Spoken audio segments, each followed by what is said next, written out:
नमस्कार।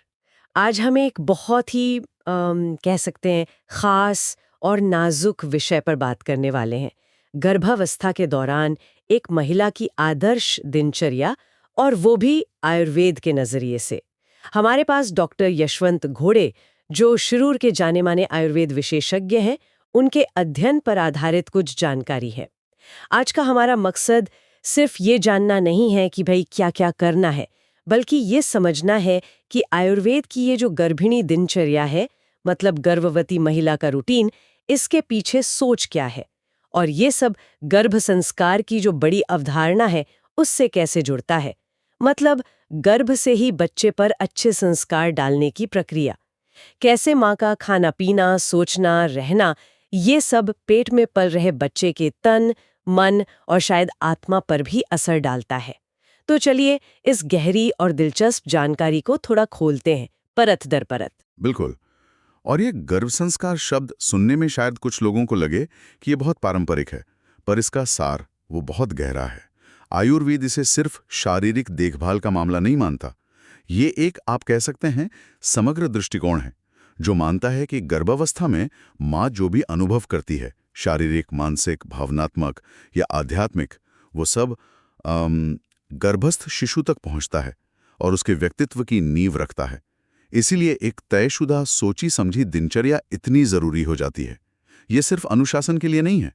आयुर्वेद के मुताबिक ये शरीर में जो बदलाव आ रहे हैं उनके साथ तालमेल बैठाने का, वात, पित्त, कफ जैसे दोषों को संतुलित रखने का, और सबसे बढ़कर माँ और बच्चे दोनों के लिए एक शांत, सकारात्मक और पोषण देने वाला माहौल बनाने का एक तरीका है। अच्छा, तो फिर शुरुआत करते हैं दिन के शुरू होने से। सुबह की दिनचर्या। स्रोत कहता है ब्रह्म मुहूर्त में उठना, यानी सूरज उगने से लगभग 1.5 घंटा पहले। आजकल की भागदौड़ वाली जिंदगी में ये तो थोड़ा मुश्किल लगता है ना? इसके पीछे क्या खास वजह बताई गई है? हाँ, मुश्किल तो लग सकता है, पर यह सिर्फ जल्दी उठने की बात नहीं है।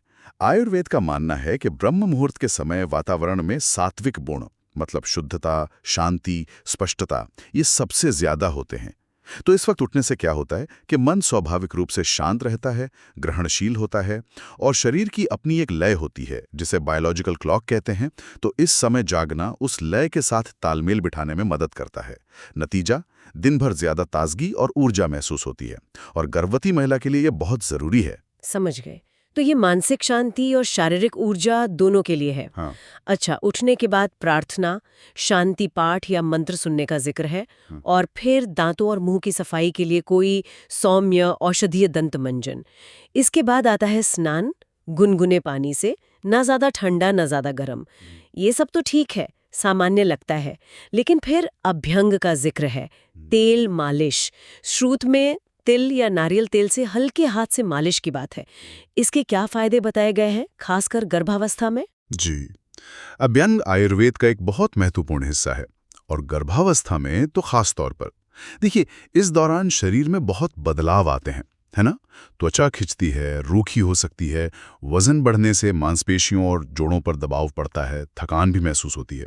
अभ्यंग यानी खुद हल्के हाथों से गुनगुने तेल की मालिश कई तरह से मदद करती है। पहला तो ये त्वचा को पोषण देती है, उसे मुलायम और लचीला बनाए रखती है। हाँ हाँ, स्ट्रेच मार्क्स के लिए भी शायद। जी हाँ, बिल्कुल, उससे स्ट्रेच मार्क्स कम होने में मदद मिल सकती है। दूसरा, ये रक्त संचार को बेहतर बनाती है, मतलब ऊतकों तक पोषण और ऑक्सीजन बेहतर पहुंचता है। तीसरा, ये मांसपेशियों को आराम देती है, दर्द और अकड़न को कम करती है। और चौथा, शायद सबसे जरूरी, ये एक तरह की स्पर्श चिकित्सा है। माँ का अपने शरीर पर ध्यान देना, उसे प्यार से सहलाना, ये एक सुकून देने वाला अनुभव है। तनाव कम होता है इससे, और माँ को अपने बदलते शरीर के साथ जुड़ने में मदद मिलती है। ये भी गर्भ संस्कार का ही एक हिस्सा है। माँ की शांति बच्चे तक पहुँचती है। तिल का तेल वात को शांत करने के लिए अच्छा है, और नारियल तेल ठंडा होता है, पित्त शांत करने में मदद कर सकता है। ये तो वाकई दिलचस्प है कि एक साधारण सी मालिश के इतने गहरे फायदे हो सकते हैं। अच्छा, अब आते हैं हल्के व्यायाम और योगासन पर। स्रोत में मार्जरी आसन, जैसे बिल्ली स्ट्रेच करती है, वज्रासन, ताड़ासन और प्राणायाम का जिक्र है। लेकिन साथ ही ये चेतावनी भी है कि ये किसी डॉक्टर या योग विशेषज्ञ की देखरेख में ही करें। इन खास आसनों को चुनने के पीछे कोई वजह है? हाँ, देखिए, गर्भावस्था में व्यायाम का लक्ष्य बहुत भारी कसरत करना नहीं होता, बल्कि शरीर को लचीला बनाए रखना, संतुलन सुधारना और प्रसव के लिए तैयार करना होता है। जो आसन बताए गए हैं वो आमतौर पर सौम्य माने जाते हैं। जैसे मार्जरी आसन रीढ़ की हड्डी को लचीला बनाता है और पीठ के निचले हिस्से के तनाव को कम कर सकता है। वज्रासन पाचन में मदद कर सकता है, जो अक्सर गर्भावस्था में थोड़ा धीमा हो जाता है। हाँ, ये तो बहुत कॉमन है। जी। और ताड़ासन शरीर के पोस्चर और संतुलन को बेहतर बनाता है। और प्राणायाम यानी सांस लेने की तकनीक है, वो तो बहुत ही महत्वपूर्ण है। ये न सिर्फ शरीर को ज्यादा ऑक्सीजन पहुंचाती हैं, बल्कि मन को शांत करने और तनाव को नियंत्रित करने में भी बेहद कारगर हैं। श्वास पर नियंत्रण पाना प्रसव के दौरान भी बहुत मददगार होता है। लेकिन हर गर्भावस्था अलग होती है, हाँ? हर महिला का शरीर अलग होता है, इसलिए विशेषज्ञ का मार्गदर्शन जरूरी है, ताकि वो महिला की स्थिति और गर्भावस्था के चरण के अनुसार सही आसन और तकनीक बता सकें। कुछ आसन या प्राणायाम गर्भावस्था के कुछ चरणों में नहीं भी करने चाहिए। हाँ, ये सावधानी तो वाकई बहुत जरूरी है। चलिए, अब दिन के एक और अहम हिस्से पर आते हैं, आहार, खाना पीना। स्रोत कहता है भोजन सात्विक हो, ताज़ा हो और पचने में हल्का हो। दूध, घी, ताज़े फल, सब्जियां, सूप, मूंग दाल जैसी चीजें खाने की सलाह है। और मसालेदार, तला हुआ, भारी खाना, फास्ट फूड, ज्यादा चाय कॉफी, इन सब से परहेज करने को कहा गया है। ये सात्विक भोजन का ठीक ठीक मतलब क्या है यहाँ? जी, आयुर्वेद में भोजन को 3 गुणों के आधार पर बांटा गया है: सत्व, रजस और तमस। सात्विक भोजन वो है जो ताज़ा हो, प्राकृतिक हो, हल्का, पौष्टिक और शांति देने वाला हो। ये शरीर और मन दोनों में स्पष्टता, संतुलन और सकारात्मक ऊर्जा लाता है। जैसे फल, सब्जियां, दूध, घी, साबुत अनाज, दालें, खासकर मूंग दाल, ये सब सात्विक माने जाते हैं। रजोगुणी भोजन वो है जो उत्तेजना पैदा करे, जैसे बहुत मसालेदार, खट्टा, नमकीन या कैफीन वाली चीजें। और तमोगुणी भोजन होता है भारी, बासी, प्रोसेस्ड या पचाने में मुश्किल, जो सुस्ती और नकारात्मकता लाता है। तो गर्भावस्था में जब माँ का मानसिक और भावनात्मक संतुलन बच्चे के विकास के लिए इतना जरूरी है, सात्विक भोजन को प्राथमिकता देने की सलाह दी जाती है। माना जाता है कि ये गर्भस्थ शिशु के स्वभाव को भी शांत और संतुलित बनाने में मदद करता है। ये भी गर्भ संस्कार का ही एक पहलू है। जैसा अन्न वैसा मन, और वैसा ही प्रभाव बच्चे पर। अच्छा, तो ये सिर्फ पोषण की बात नहीं, बल्कि भोजन के गुणों का मन और बच्चे पर असर भी है। दिलचस्प। स्रोत में पाचन पर भी जोर है। थोड़ी थोड़ी मात्रा में खाना, भूख लगने पर ही खाना और गुनगुना या उबला हुआ पानी पीना। पाचन इतना महत्वपूर्ण क्यों है गर्भावस्था में? आयुर्वेद में जठराग्नि यानी पाचन शक्ति को स्वास्थ्य का आधार माना जाता है। अगर आपकी अग्नि ठीक है तो खाना ठीक से पचेगा, पोषक तत्व शरीर को मिलेंगे और विषैले तत्व, जिसे आम कहते हैं, वो नहीं बनेंगे। गर्भावस्था में क्या होता है कि हार्मोनल बदलावों और बढ़ते गर्भाशय के दबाव के कारण पाचन अक्सर धीमा हो जाता है। कब्ज, एसिडिटी जैसी समस्याएं आम हो जाती हैं। इसलिए हल्का, सुपाच्य भोजन करना, एक बार में बहुत ज्यादा न खाना और भूख लगने पर ही खाना, इसकी सलाह दी जाती है। इससे पाचन तंत्र पर बोझ नहीं पड़ता। थोड़ी थोड़ी मात्रा में बार बार खाने से ब्लड शुगर लेवल भी स्थिर रहता है और गुनगुना पानी पीने से पाचन अग्नि उत्तेजित होती है, भोजन पचाने में मदद मिलती है। ठंडा पानी अग्नि को मंद कर सकता है। तो इस तरह मां को पोषण भी मिलता है और पाचन संबंधी दिक्कतों से भी बचाव होता है। ये तो हुई शारीरिक देखभाल की बातें, लेकिन स्रोत मानसिक और आध्यात्मिक दिनचर्या पर भी उतना ही जोर देता है।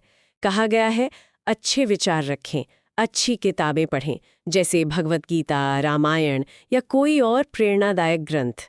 गाने, श्लोक, ध्यान, भजन सुने और गुस्सा, चिंता, डर जैसे नकारात्मक भावों से बचें। अपने शौक जैसे चित्रकला, संगीत, पढ़ना वो जारी रखें। इसका क्या महत्व है? ये गर्भ संस्कार का शायद सबसे सीधा पहलू है। आयुर्वेद मानता है कि मां की मानसिक स्थिति, उसके विचार, उसकी भावनाएं और वो अपनी इंद्रियों से, मतलब आंख, कान, इनसे जो कुछ भी ग्रहण करती है, वो सब सूक्ष्म रूप से गर्भस्थ शिशु तक पहुंचता है और उसके मन, बुद्धि और स्वभाव को आकार देता है। जब मां शांत रहती है, प्रसन्न रहती है, सकारात्मक रहती है, अच्छे विचारों और सात्विक साहित्य के संपर्क में लेती है, मधुर संगीत सुनती है, तो ये सकारात्मक स्पंदन बच्चे तक पहुंचते हैं। इसके विपरीत अगर माँ लगातार तनाव, चिंता या क्रोध में रहती है, नकारात्मक माहौल में रहती है, तो उसका असर भी बच्चे पर पड़ सकता है। और शौक पूरे करने से माँ का मन खुश रहता है। उसे अपनी पहचान बनाए रखने में मदद मिलती है, जो तनाव कम करने का एक बहुत अच्छा तरीका है। इसलिए एक सकारात्मक मानसिक और भावनात्मक वातावरण बनाना सिर्फ माँ की भलाई के लिए नहीं, बल्कि बच्चे के स्वस्थ मानसिक और भावनात्मक विकास के लिए भी बेहद जरूरी माना जाता है। ओ, यानी माँ जो सोचती है, महसूस करती है, सुनती है, वो सब बच्चे के लिए एक तरह का मानसिक पोषण है। क्या बात है। अच्छा, अब दिन के अंत की ओर बढ़ते हैं, रात की दिनचर्या। यहाँ भी हल्का सुपाच्य भोजन करने की सलाह है। एक खास बात, मोबाइल टीवी का इस्तेमाल कम करना और शांत माहौल रखना। सोने से पहले गायत्री मंत्र, शांति पाठ या हल्का संगीत सुनना। और सबसे जरूरी, पर्याप्त और गहरी नींद। नींद पर इतना जोर क्यों? रात का भोजन हल्का रखने का कारण तो वही है, बेहतर पाचन और फिर अच्छी नींद। भारी भोजन पचाने के लिए शरीर को ज्यादा मेहनत करनी पड़ती है, जिससे नींद में खलल पड़ सकता है। और सोने से पहले स्क्रीन टाइम कम करने की सलाह। वो इसलिए है क्योंकि स्क्रीन से निकलने वाली नीली रोशनी और जो उत्तेजक सामग्री होती है, वो दिमाग को सक्रिय कर देती है। नींद आना मुश्किल हो जाता है। शांत माहौल, मंत्र या हल्का संगीत, ये मन को शांत करने में मदद करते हैं। उसे दिन भर की भागदौड़ से हटाकर आराम की स्थिति में लाते हैं। और नींद, देखिए, नींद गर्भावस्था में अमृत के समान है। ये वो समय है जब शरीर अपनी मरम्मत का काम करता है, कोशिकाएं पुनर्जीवित होती हैं, हार्मोन संतुलित होते हैं और माँ का शरीर अगले दिन के लिए ऊर्जा जुटाता है। गहरी नींद माँ के इम्यून सिस्टम को मजबूत रखती है, ब्लड प्रेशर नियंत्रित रखती है, मूड को बेहतर बनाती है। और ये सिर्फ माँ के लिए नहीं, बच्चे के विकास के लिए भी उतनी ही जरूरी है। पर्याप्त नींद न लेने से तनाव वाले हार्मोन बढ़ सकते हैं, जिसका असर बच्चे पर भी पड़ सकता है। इसलिए कम से कम 7-9 घंटे की अच्छी बिना बाधा वाली नींद का लक्ष्य रखना चाहिए। आपने पहले जिक्र किया था कि आयुर्वेद का दृष्टिकोण व्यक्तिगत होता है। श्रोत में एक टर्म आती है, मासानुसार गर्भिणी परिचर्या। इसका क्या मतलब है? क्या हर महीने के लिए अलग सलाह होती है? जी हाँ, ये आयुर्वेद की खूबी है। मासानुसार गर्भिणी परिचर्या का मतलब है महीने दर महीना गर्भवती महिला की देखभाल। आयुर्वेद मानता है कि गर्भावस्था के हर महीने में गर्भस्थ शिशु का विकास एक खास चरण में होता है और साथ ही माँ के शरीर में भी खास बदलाव आते हैं।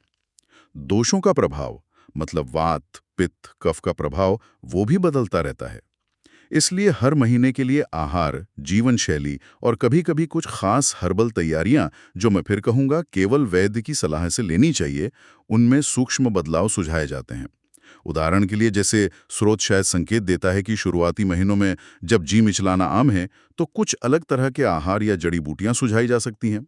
बीच के महीनों में जब ऊर्जा का स्तर बेहतर होता है, तो शायद कुछ और आखिरी तिमाही में जब शरीर प्रसव के लिए तैयार हो रहा होता है, तो आहार और देखभाल का ध्यान उस दिशा में केंद्रित हो सकता है।